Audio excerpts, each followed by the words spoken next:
اللہ کے محبوب کی خدمت میں ایک شخص حاضر ہوا اور اس نے کہا کہ حضور میرا بیٹا مجھے اپنی چیزوں کو ہاتھ نہیں لگانے دیتا۔ تو آقا کریم نے اسے بلایا، کہا کہ تمہارا باپ کیا کہہ رہا ہے؟ اس نے عرض کی حضور یہ چیزیں خراب کر دیتا ہے، بڑھاپا ہو گیا تو چیزیں خراب کر دیتا ہے۔ تو حضور کی چشمان اقدس میں آنسو آ گئے، فرمایا ایک وقت تھا کہ اس کی چیزیں تو خراب کرتا تھا اور اس نے کبھی نہیں روکا تھا۔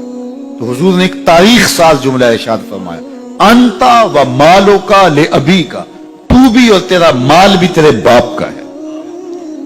وہ جو چاہے کرے تو اس کو روک نہیں سکتا۔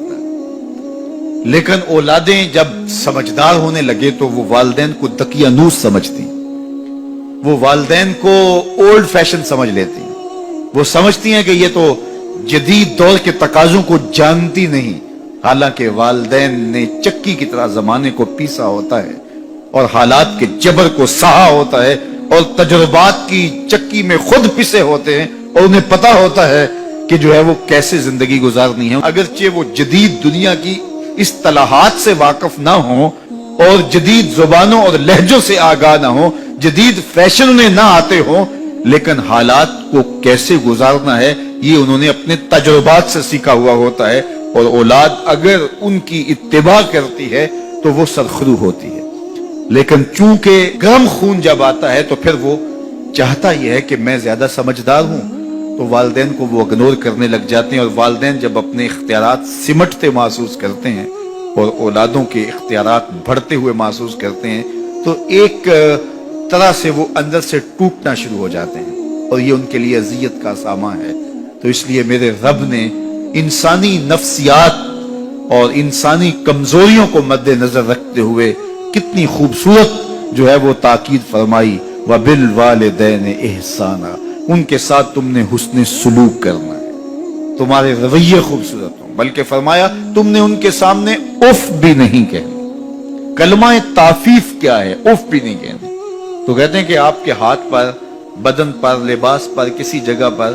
کوئی گرد، کوئی ریزہ پڑا ہوا ہو تو آپ اس کو پھونک سے ایسے اڑاتے ہیں، پھونک مارتے ہیں، تو اس سے جو آواز پیدا ہوتی ہے اس کو اف کہتے ہیں۔ تو کہا کہ اس قدر بھی ان کے سامنے تم اپنے معاملے کو پیش نہ کرو، والدین کے سامنے یوں محبت کا اظہار کرو۔ کلمہ تعفیف کے زمرے میں علماء نے یہ بھی لکھا ہے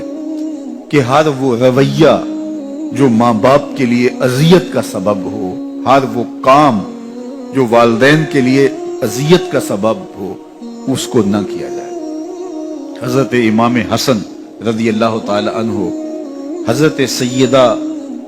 فاطمہ الزہرا رضی اللہ تعالی عنہ کے ساتھ کھانا نہیں کھاتے تھے۔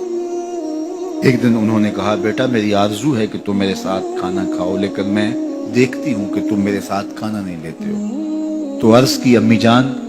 میں اس ڈر سے آپ کے ساتھ کھانا نہیں لیتا کہ کسی لقمے کی طرف آپ کی نظر بڑھ گئی ہو اور آپ کا ہاتھ ابھی نہیں بڑھا